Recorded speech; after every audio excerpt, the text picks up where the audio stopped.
سؤاله الثاني يقول: ألاحظ أن غالب أفراد المجتمع اليوم استبدلوا تحية الإسلام المشروعة على بعضهم بقولهم صباحا صباح الخير ومساء مساء الخير، فما رأيكم في هذه الظاهرة، وهل تكفي عن السلام المشروع أم لا؟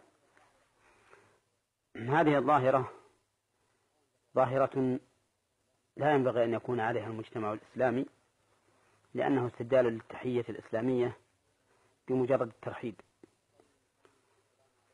فقول المسلم السلام عليكم ورحمة الله أو السلام عليكم هذا دعاء للمسلم عليه بالسلامة من الآفات الدنيوية والدينية مع ما يتضمنه من التحية، فلا ينبغي أن يستبدل هذا أو أن يبدل هذا بشيء لا يتضمن هذا الدعاء.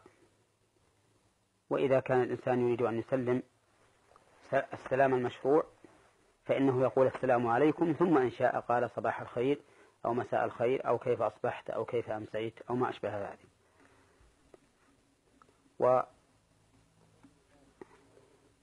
وأشد من ذلك من إذا سلم عليه وقيل السلام عليكم رد بقوله أهلا وسهلا أو بقوله مرحبا أو بقوله حياك الله وما أشبهه، دون أن يرد الرد الواجب وهو أن يقول عليكم السلام، لأن الله يقول سبحانه وتعالى وإذا حييتم بتحية فحيوا بأحسن منها أو ردوها.